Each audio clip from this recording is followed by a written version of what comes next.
Ito nga pong ating happy hour. Baby, naalala mo ba? For sure, di mo makakalimutan. Yes. Dahil talagang yes. ang hard drive mo ay terabyte.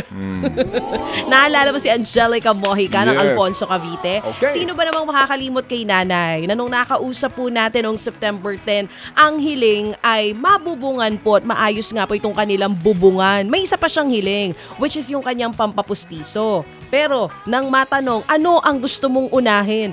Kahit sino naman ang isasagot, bubong muna. Aanhin mo naman ang iyong magandang ngiti kung inuulan pa rin sa loob ng inyong bahay. Ano bang unahin natin, Angela? Bubong o bakod? Bakod? Bakod? Anong bakod? Yung Asang ngipin. Okay.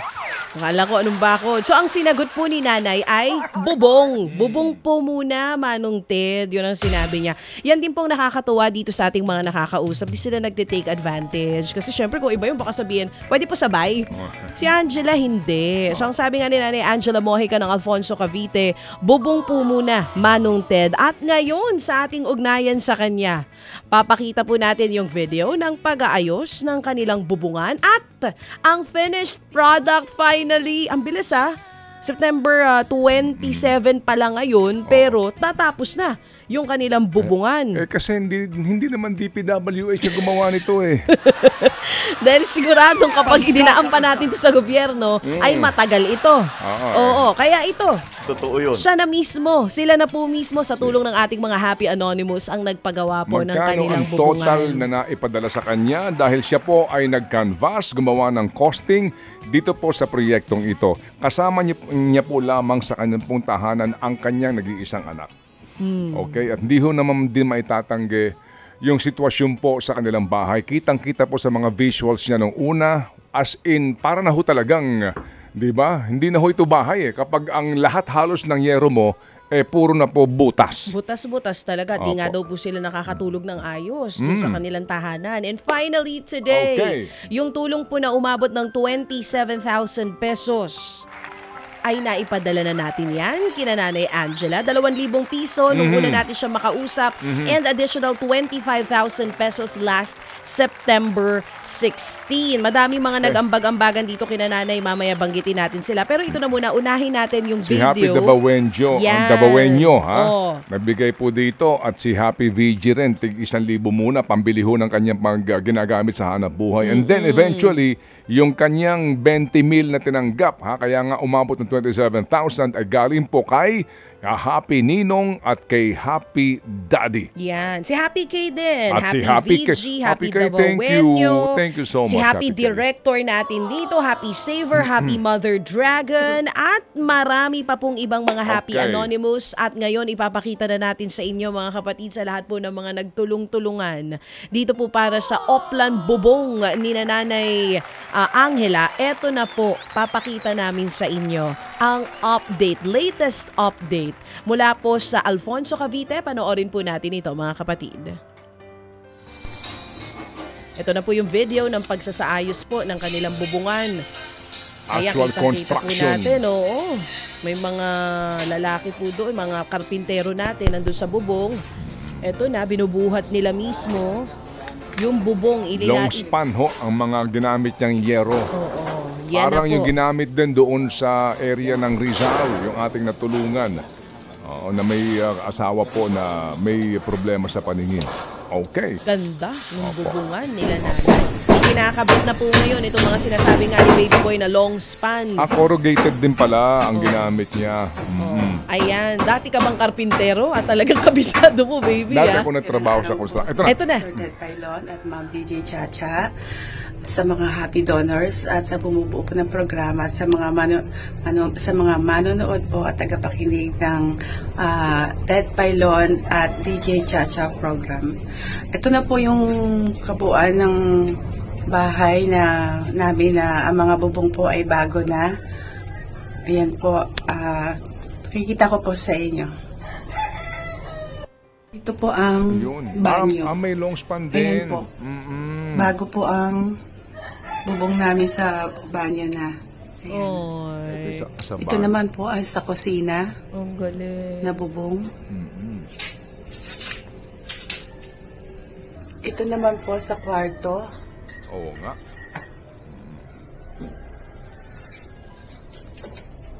Ang ginamit po niya, ay sa maliit na salas. Ayan. Galing. so nakumpleto na yung buong bubong Sa ng buong bahay bahay nila, buong niya. kabahayan. At ito po Ito, sa sa harap labas. po ng bahay. Galing. Mhm. Ito na po ang bubong ng bahay. Yan po sa harap po yan. Yan. Medyo kinapos lang po sa yero. Yung 20 feet po na yero na 8 pieces po ay kinapos. So, dinagdagan na lang po ni na Kuya Edith kasama niya para po hindi po pag umulan po, hindi naman po mababasa yung Sa labas yung na kahoy ito. po. Oo, Ginamit yung tama. mga luma, pandagdag na Galing. sa dulo. Galing ng Yan mga po ang karpintero. bubong ng- Oo. Okay. Banyo. Pati yung banyo nila ngayon, may bubong. Maraming salamat po Sir Ted Pailon at Ma'am DJ Chacha at sa mga happy donors. From the bottom of my heart, hindi ko po makakalimutan ang mga tulong po ninyo sa amin po sa nagkaroon po ng katuparan na magkaroon po ng bagong bubong ang bahay namin.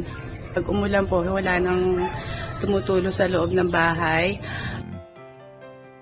Ito na po yung resibo nung gastos po nitong pagpapagawa ng bubong ni Nanay Angela Mojica. Okay. Hindi lang isang parte ng bahay, buong Buong bahay po bahay ito, po kwarto, ito. kusina, Opo. banyo, hanggang sa labas po na ayos Sa yung mga bubungan. nakikinig po lamang sa radyo ngayong umagang ito, ang kanila pong mga pader ay gawa po sa hollow blocks pero hindi po tapos, no? Yung pong pangkaraniwan na mga bahay sa mga lalawigan at bahay po ng mga maralita. Bato nga ito, hollow blocks, pero hindi po ito tapos at hindi po pulido ang gawa. Maturingan lang po na bahay po na gawa sa hollow blocks, semento, pero yun nga po, ito po'y napakapayak. Ang importante ho talaga po ay meron kang bubong na masisilungan. At ito po ang pakakataon din para magtulong-tulong ang marami para may masilungan po si Angela at ang kanyang anak na kanya pong kasama sa kanila pong maaring tawagin na po natin talagang tahanan. Mga kapatid, balikan lang po natin si Angela this morning para siya makausap at bigyan po ng masigabong palakpakan for mission accomplished. At sa halagang 27,000 pesos, kasama na dyan 2,000 piso na unang naibigay, ito po ang ating napagtagumpayan. Bagamat hindi po Jayamax ang kanyang ginamit, kundi pangkaraniwan po lamang na kahoy para patungan po ng mga yero, pero ho, naayos po natin lahat ng ito. At least, meron na po silang matatawag na masisilungan. Okay, Angela, magandang umaga. Hello po, Sir Ted Pailon at Ma'am Bibi Chacha sa mga Happy Anonymous po. Magandang umaga po sa inyong lahat. Oo, mukhang maganda rin talaga ang ating umaga kasi nga nararamdaman ko ang iyong saya sa iyong tinig. Pero Angela, please huwag ka na sa amin magpasalamat, ha? Hindi sa amin galing ang ibinigay sa iyo na halaga. Kung hindi, higit sa lahat, no? More than the gift, it's the giver. Sino yan? Ang ating Panginoon na naging tulay ng lahat ng ito at yung mga taong nag-ambag-ambagan. Sa kanila ka magpasalamat, wag na sa amin, Angela. Opo. Maraming salamat po sa mga happy donors, happy anonymous na nagtulong-tulong po para po magkaroon po kami ng bagong bubong sa aming bahay. Sana po, wag po kayong magsawa tumulong sa mga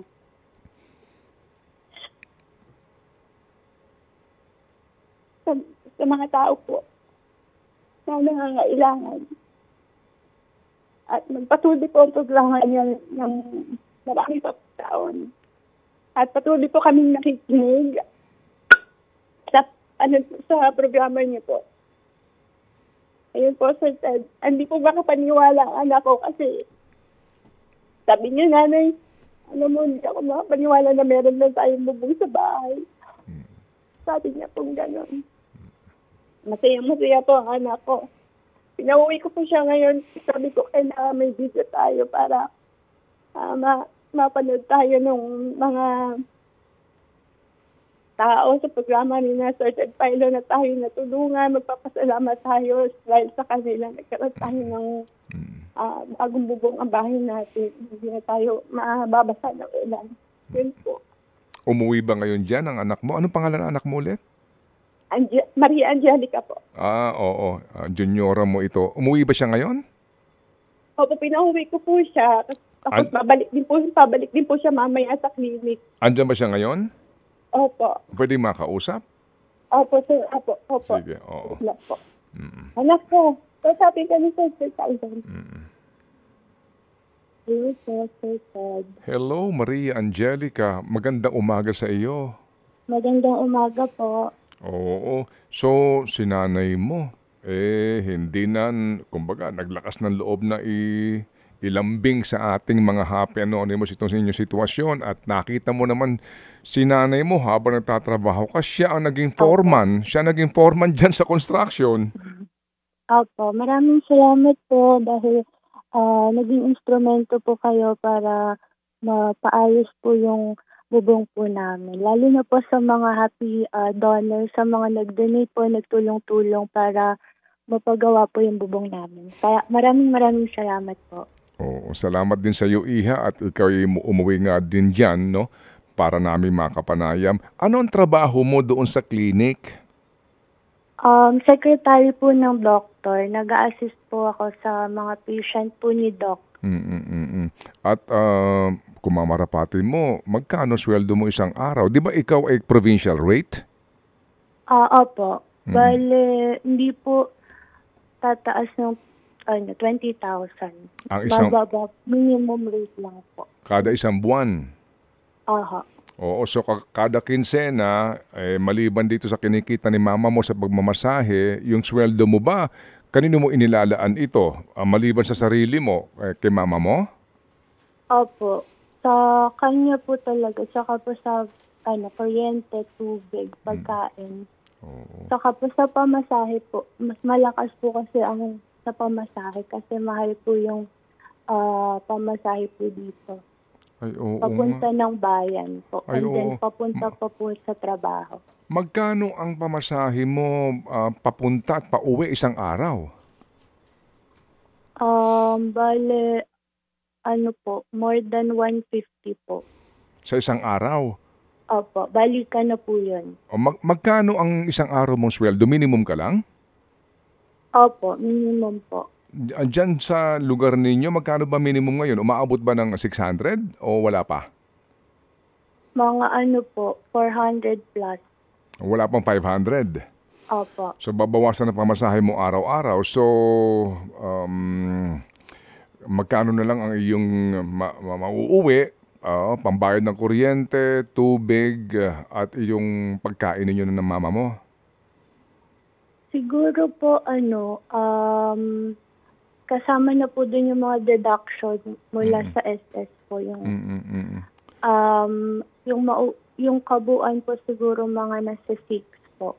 6,000? Opo. Po yun? Per cut-off. Sa bawat kinsena, nako? Aha. Ay, nako. And that 6,000, you have to live with that, no? Yun talaga. Opo. Oo. Nako, Iha, alam mo, Angelica, mukhang hindi ka na makapag-aasawa. Wala po akong balak. Oo. Kasi nga, ba't ayaw mo mag-asawa? Kasi? Hirap din po yung buhay. And pag namimili po ako ng pagkain mas mahal pa po yung pagkain pang bata eh. Mahagastos po. So, kasi po mamuhay siya sa ganitong buhay. Wag na lang. Parang ganun po. Oo. Angelica, ang hirap ang hirap ng buhay, ano? Pero pinakaya naman po. Ganun po talaga ang buhay, sir. Para mas maramdaman mo na masaya, kailangan talaga dumaan sa hirap muna. Amen. Bait ng batang ito, no? Ang galing. Grabe din yung wisdom ni tsaka yung Angelica. kanyang positivity ba na mahirap nga yung buhay pero Okay lang. wag kang maging malugmok. Dahil sigurado ako ang inspirasyon mo si mama mo. Opo, hindi naman po kami pinababayaan ng Diyos. Kagaya po niyo, hindi ko po inaasahan na matutulungan niyo po kami. So, pray lang po talaga. And then dito din naman po yung mga kamag-anak namin. Di rin naman po kami pinababayaan. Amen. Nako, alam mo, proud ako, no? Di na makausap ka at malaman namin ang saloobin mo, Iha, at ikay nagsisipag. Maraming salamat po. O sige, so hindi pa kami tapos kay mama mo, ha? Kasi Opo, ito po. si mama mo, meron pa siyang isang wish. Kung may wish si Opo. nanay, ikaw ba, Ikaw, Angelica, Angelica, ano ang wish mo? Kahit hindi para sa sarili mo, madalas kasi mga anak din ang wish para sa magulang. Ano Anong ba ang wish mo? ano bang kailangan mo, example sa bahay mo, Yan. para maging komportable ka? Wala po akong maisip, sir, sa totoo lang. Gusto ko lang po kung ano po talaga yung gusto ni nanay. Kasi ako, wala po talaga akong maisip. Gusto ko lang po matupad yung gusto niya po. Ano bang gusto ni nanay? Ayun nga po, para sa sarili. Siguro po ang mawi-wish ko na lang po ay yung para din po sa kanya yung maintenance po niya sa kamay niya kasi sumasakit po. Oo, sa Gamot. pagmamasahe niya, no? Oo, ang wish mo maging malusog si mama mo. Opo. At pag-uuwi mo, maganda ang kanyang ngiti sa iyo. Ayun lang po. Kasi gusto niya din po magkaroon ng yung sa pustiso po. Pustiso. Okay, sige. Salamat sa iyo, anak, ha? Salamat, Angelica, sa iyong panahon na binigay sa aming programa. God bless you and guide you. Okay? Thank you din po, DJ Chacha. Thank you po, Sir Ted. And thank you po ulit sa mga donors po na tumulong po sa amin ni nanay. Thank you po. At salamat din sa iyo muli, Angelica. Sige. So, Angela? Opo, sir. Opo. Uy, mapalad ka. Ang bait ng anak mo, no? Opo. Opo. Mabait po na bata po talaga yung Angelica. Yan ang yaman ni nanay. Opo. Ano po siya, yung relate po siya sa ano po. Yung po sa buhay po, mahirap. Pero makakasurvive naman po. Oo, tsaka hindi naging maayos ang inyong pagpapalaki sa kanya. Pinag-aral niyo siya sa Philippine Women's and At ano po, sir, siya nag-graduate po sa Rogationist College po. Opo. Kayo pala yung nag-aral sa Women's, I remember. Sige. Okay. Sige, ngayon, sabi ko nga, gusto namin na pag uuwi nitong si Angelica, magandang ngiti mo. Oo. Yung bang pustiso mo na yan, saan yan? Taas, ibaba? Sa taas po, taas po ng ngipin ko po, sir. Oo. Nagtanong ka na ba kung magkano yan? Opo, dito po sa bayan po, kay Dr. Bariso po. Tanong na po ako, sabi niya po ang pustiso daw po ay 5,000 pesos. Sabi niya po. Tapos, ano pang kailangan? Tapos po yung isang ngipin po, ang isang bunot po na isang ngipin ay 1,000 po ang Kada bunot. sabi po. Oo, mahal lang ngayon. Isang bunot, 1,000. Alam mo, Dati 250 lang inabot ang ko isang pa. bunot? Ay, dati sinulid lang yan eh. Tapos ikakabit mo sa pinto. Ikakabit sa pinto. Oo.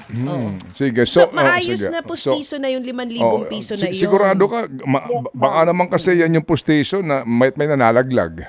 Yun na nga. Sana yung maayos. Anyway, sige, so sa total, magkano kailangan mo para mairaos natin yung magbibigay sa iyo, ha? Alam niyo ho, malaking bagay ito, ha? Yung pong dignidad mo as a person also, di ba? Yung hindi ka nahihiya, may kausap ka, nakatakip ka lagi sa bibig mo. Dapat yung confidence mo na ibabalik. Alam niyo ho yun? Opo, importante rin po itong bagay na ito. Sige, so more or less, magkano kailangan mo para mapagtagumpayan natin yung bagay na yan? Ano po, tatlong ngipin ko po, sir, ang pabubunot ko po para po malagyan po ako ng pustiso. So, 8,000 piso. Tapos po yung cleaning po, kailangan daw po sabi ni Doktora. Oo, lahat na. Oo, so more or 1,000 din po yung cleaning. Mga 10,000 siguro. Parang gano'n. Oo, 10,000 ang kakailanganin mo, ganon. Opo, sir. Okay, sige.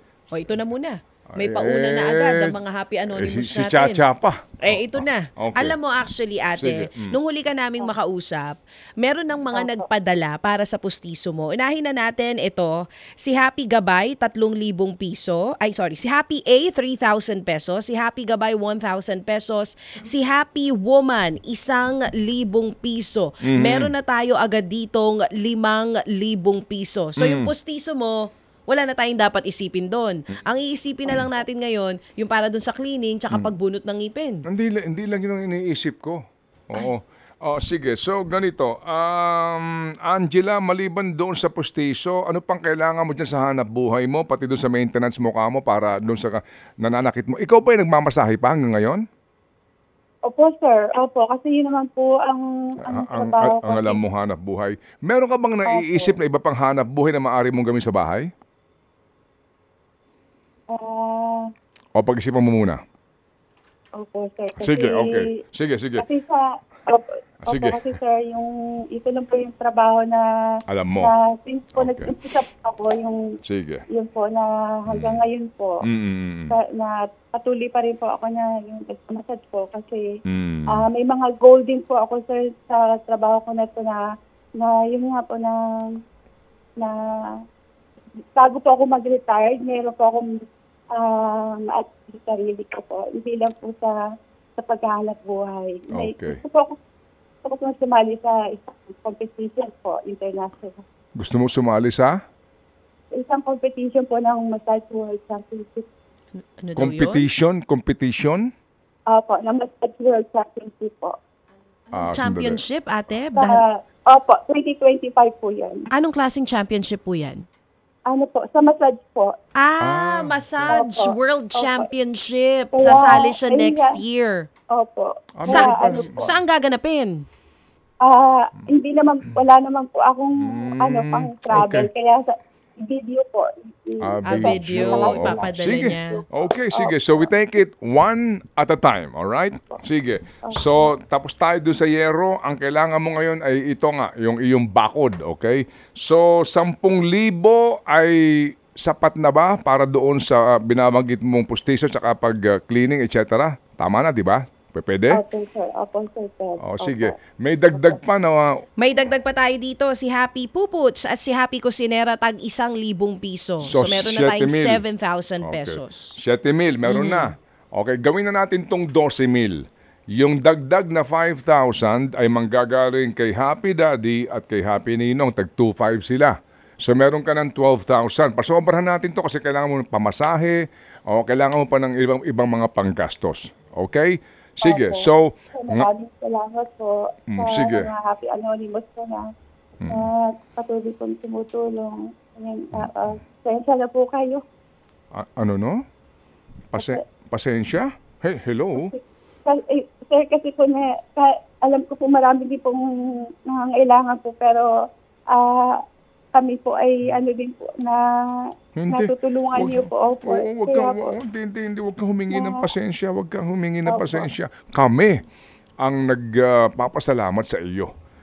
Kasi isa ka muli sa aming inspirasyon dito. At ang tulad mo, Angela, ay karapat-dapat din na matulungan kasi nakita namin yung pagpupursige mo dito sa iyong ginawang proyektong ito.